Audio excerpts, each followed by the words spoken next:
안녕하세요. 지극히 평범한 시민 지평시입니다. 이제 뭐 내일 되면 또 이제 뭐 전쟁이 벌어질 텐데 일단 우리가 4일 연속 그 하락을 했습니다. 특히 이제 그 금요일 날에는 그 전날 미 증시가 상승을 한 이유로 해서 아침 동시효과 때 한 10포인트 올랐다가 바로 30포인트 올랐다가 그 다음부터 밀리기 시작해서 100포인트 조금 더 빠졌죠. 그랬다가 이제 90, 한 3포인트 빠져서 등락률로는 3%가 빠져 끝났습니다. 다음 주에 아마 자율 반등이 나올 거예요. 나오는데 이제 신용 물량, 담보부장 물량들이 있기 때문에 그 정리하는데 시간이 좀 걸릴 겁니다. 그래서 며칠 한 3일 정도 시간, 3, 4일 정도는 시간이 걸릴 거로 보고요. 그때 이제 외국인과 기관이 어떻게 나오는지를 잘 봐야 되겠죠. 뭐 개인 자금이 뭐 확 늘어나서 그러기 전에는 좀 며칠은 버겁습니다. 그 어제 공매도 말씀드리면서 저는 이걸 폐지시켜야 된다고 늘 생각하고 있었는데요. 왜냐하면 이게 주가 조작질을 하는 도구로 쓰이기 때문에 그렇습니다. 특히 우리나라, 저는 외국은 어떻게 돌아가는지 모르겠고, 그러면 선물 모르시는 분 있을까 잠깐만 말씀을 드리겠습니까? 짧게. 지금 선물 시장은 종합주가 지수를 움직이는 게 아닙니다. 전 종목이 반영되는 게 아니고 이 코스피 200 종목의 이 등락에 따라서 선물 가격이 정해지는 거거든요. 그러니까 물론 종합주가 지수에 영향을 미치겠지. 이게 시가총액 순서입니다. 여기 삼성전자, 하이닉스, LG화학, 네이버 뭐 이런 식으로 해서 순위별로 돼 있는 거니까 이 옆에 있는 것들의 시가총액이 좀 떨어지기 때문에 요 앞줄에 있는 게 제일 중요하겠죠. 그 중에서 삼성전자와 하이닉스가 이 200개 종목 중에서 차지하는 비중이 30%가 넘는다는 얘기입니다. 그러니까 이런 나라가 없다는 얘기죠. 그래서 외국인들이 이 삼성전자와 하이닉스를 움직이면 코스피 200이 움직인다는 얘기죠. 위든 아래든 간에. 그러면 여기 삼성전자, 하이닉스를 또 어느 정도 조금 추종하는 종목들이 요 라인에도 있잖아요. LG전자도 있고, 삼성전기도 있고, 안 그렇습니까? 그러면 그래서 영향을 확 미쳐버리는 거거든요. 그러면 외국인하고 기관하고 자기들이 같은 방향이 있을 때가 있잖아요. 어떻게 하다 보니까 좀 드물긴 하더라도 같이 상방을 꾸미는 경우와 같이 하방 내지는 어느 정도 가두리장으로 해서 여기를 벗어나야 양쪽으로 어느 정도 수준에서 벗어나야 자기들이 수익이 극대화되는 그 구간이 있을 거 아닙니까? 특히 선물 옵션 만기일 날 얼마든지 삼성전자 하이닉스로 주물럭거릴 수가 있다는 얘기입니다. 거기에 개인은 완전히 녹아나는 거죠. 그러면 크게 움직이는 기관들하고 외국 놈들하고 그 운영자들 자기들끼리 우리식으로 따지면 카톡이네 뭐 이거 주고받지 않을 것 같습니까? 지들끼리 모임을 안 가질까요? 정보 공유해서 안 할 것 같습니까? 그러면 선물 옵션 만기는 3, 6, 9, 10이 두 번째 목요일이어서 3개월에 한 번씩 돌아오는데 옵션은 매월 두 번째 목요일이란 말입니다. 우리나라 기준에. 그러니까 매월 돌아와요. 그러니까 매월 그 목요일 날 희한한 일이 벌어지면 선물 옵션을 안 하시더라도 뭐 특별한 이유도 없는데 갑자기 막 이상하게 막 변동성이 확대된다. 아, 그러면 선물 옵션 가지고 외국인이나 기관들이 조작질을 하고 있구나. 주접을 떨고 있구나 생각하시고 그날은 매매를 참으세요.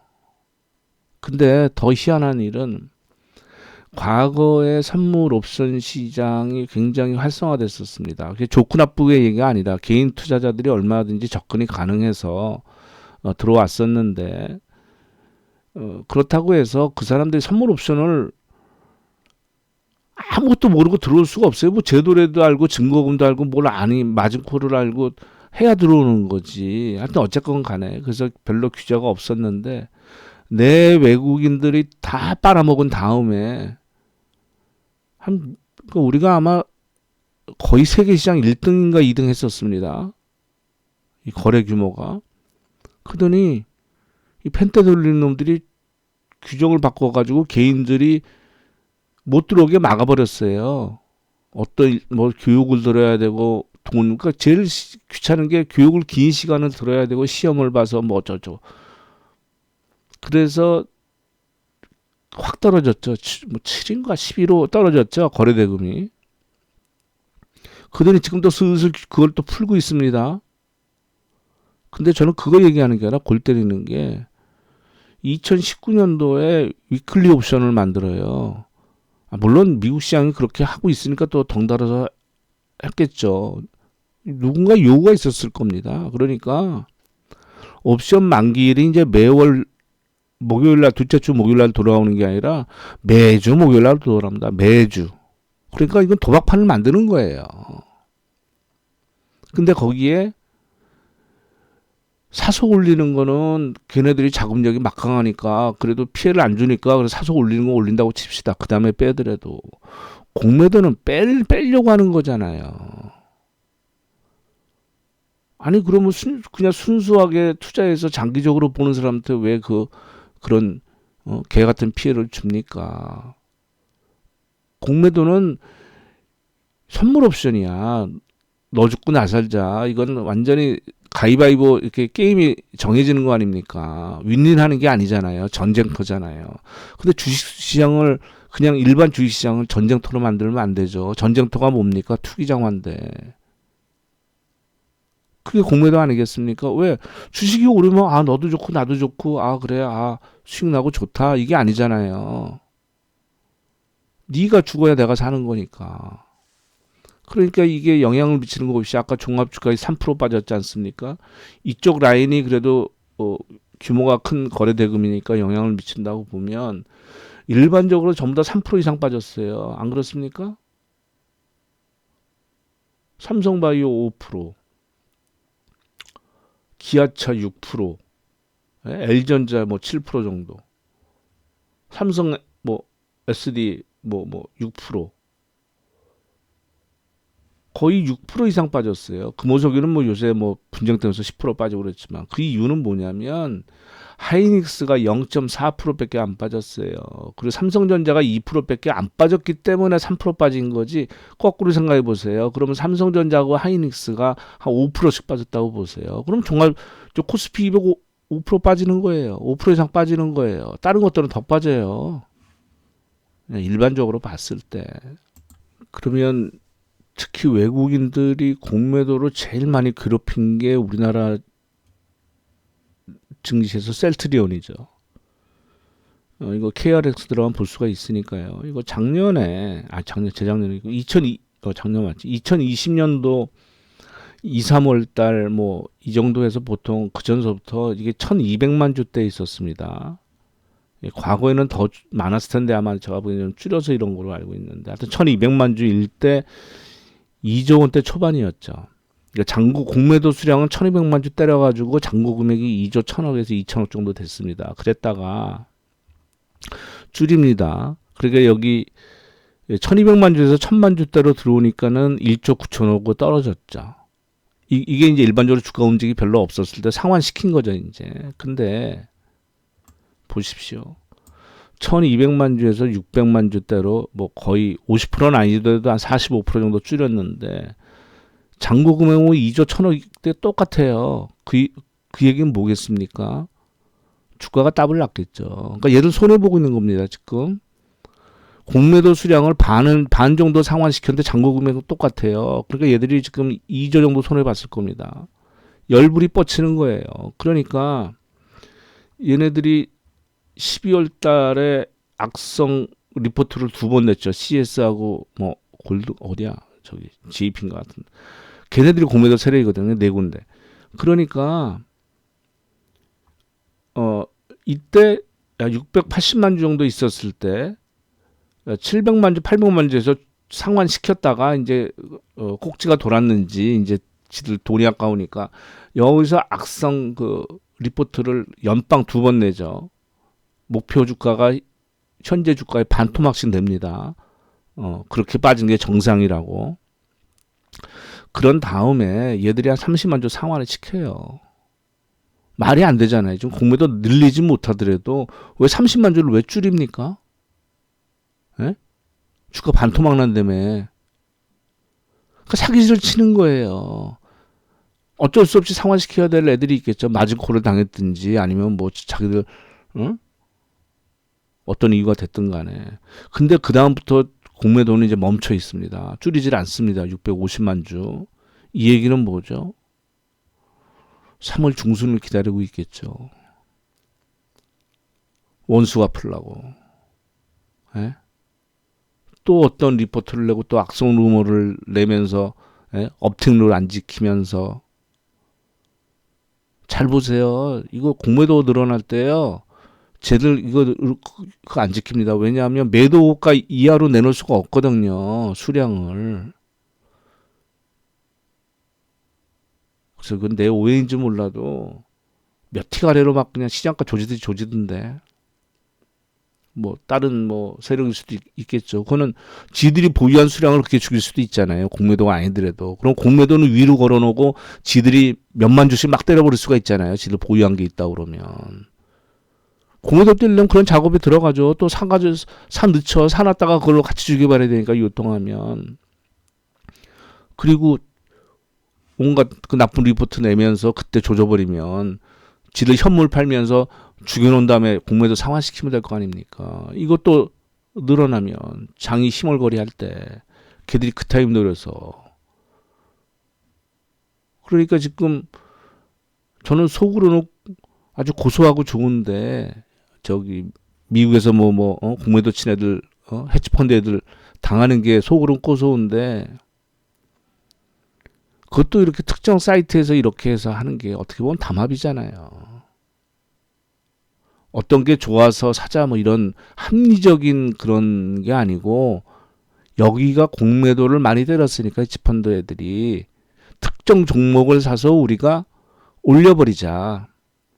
아파트 담합하듯이. 이거 담합이죠. 이유는 없잖아요. 회사가 좋아져서 이런 그런 논리가 아니고 돈으로 끄잡아 올리면 얘들도 마진콜 당하니까 증거금 갖다 넣어야 되니까 완전히 이건 전쟁터를 만들어 버리는 겁니다.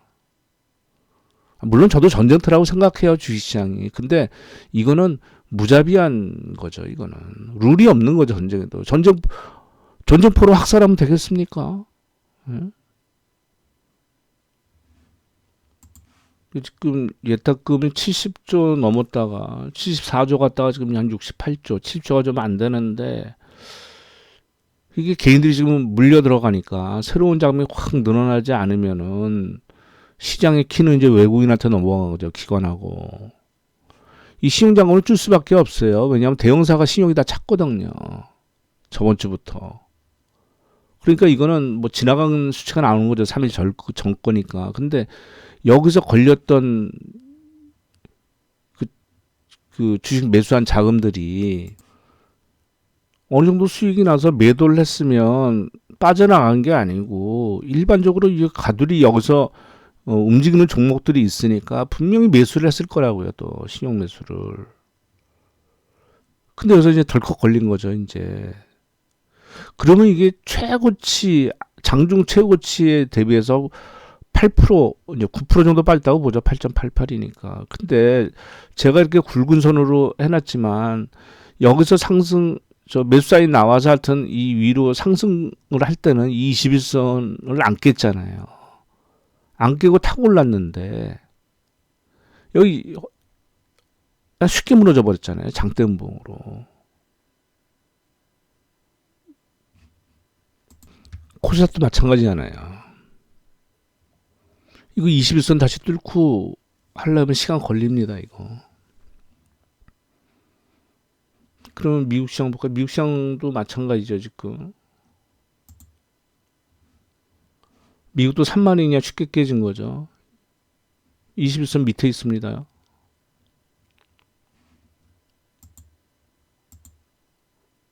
나스닥 마찬가지죠. 그래서 완전히 뭐 증시가 완전히 뭐 끝났다 이렇게 드리는 말씀은 아니고 그래서 제가 신용하지 말란 말씀이거든요. 이게 너무 아파서 잔인합니다. 그 시용 또 얼마를 털리게 할지 모르겠는데, 그래서 저는 그나마 희망이 있는 게 중국하고 우리나라 시장인데, 제 입장에 제가 보기에는 우리나라 시장이 더 나으니까, 중국은 지금 미국하고 이제 또 어떤 일이 벌어질지 모르나 우리나라가 더 낫지 않나 싶은데, 저 중국 애들 보십시오. 이거 2015년도 좀, 예? 그때 좀 버블 비슷하게 됐다면 그 다음에 완전히 애들도 가두리에 갇혀서 벗어나지는 못했잖아요. 그랬을 때 미국은 뭐 주구장창 오른 거 아니겠습니까? 예? 이또 그런 거는 뭐 미국, 유럽, 일본이죠. 안 그렇습니까? 일본 애들 볼까요? 일본 애들 보십시오, 이거. 예? 중국하고 우리나라 할 때 얘들은 또 ETF 또 돈 풀어 사니까 하여튼 뭐 이런 상황이죠 지금. 그러니까 지금 일본과 미국 이런 데는 저는 가면 안 된다는 얘기죠. 예? 유럽도 마찬가지고. 근데 우리나라 지금 뭐 연기금 줄여서 뭐 미국하고 유럽 가겠다고요? 택도 소리 없어 진짜. 가려면 우리나라하고 중국을 해야지. 그래서 올해 좀 현대차하고 기아차가 좀 잘 안 움직이던 게 올해 초에 좀 급등을 했었죠. 그러다가 지금 조정이 20%가 나왔습니다. 종합주가지수로는 8% 정도 나왔죠 아까. 뭐 9% 정도. 예. 그러니까 이게 그동안 오른 게 있으니까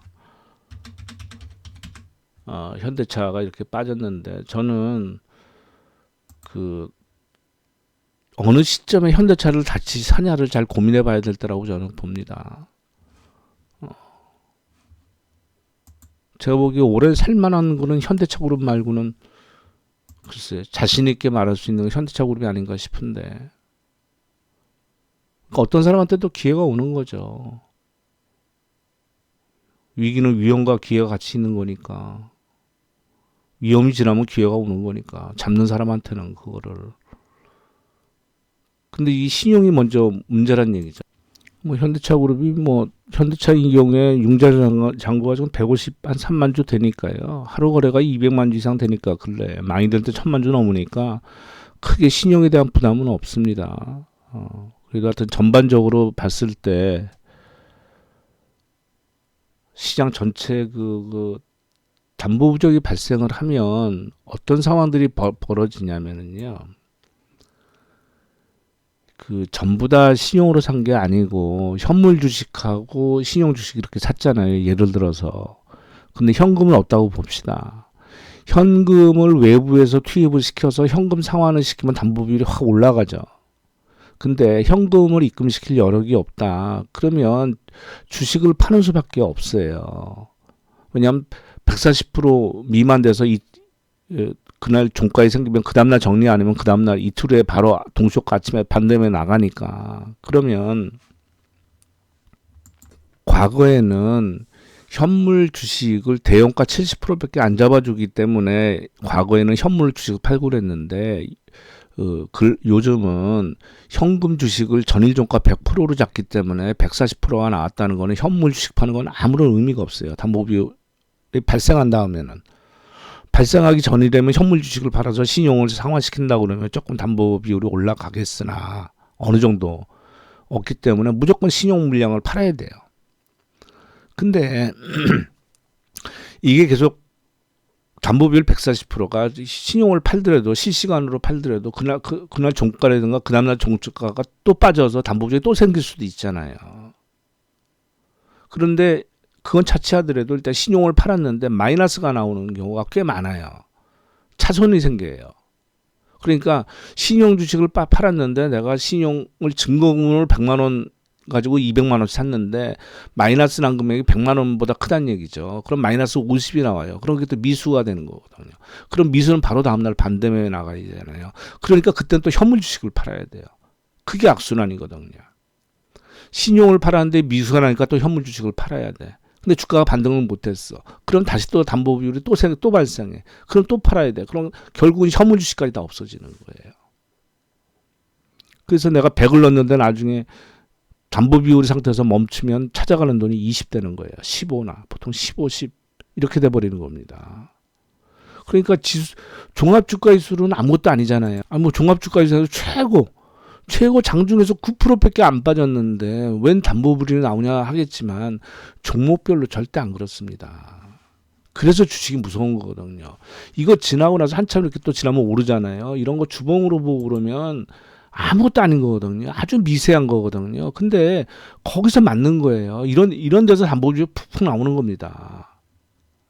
이때 3월 달에는 작년 3월에 말할 것도 없거니와 완전히 녹아났으니까. 그러니까 완전히 사람을 죽여놓은 다음에 잔인한 거야. 하여튼 주식은 잔인해.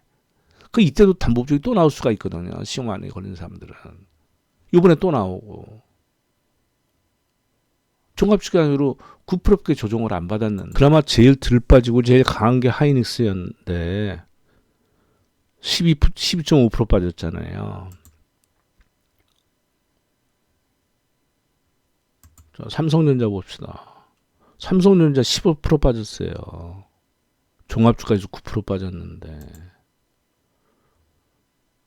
얼마 전에 한전 좀 움직였었죠. 얼마나 잔인합니까? 24% 빠졌어요. 이거 담보 부족입니다. 예? 계속 파란 것만 있잖아요. 주구장창. 한순간에 그런 거예요. 한순간에 바뀌어버립니다. 분위기가. LG전자 상한가 치고 그랬었잖아요.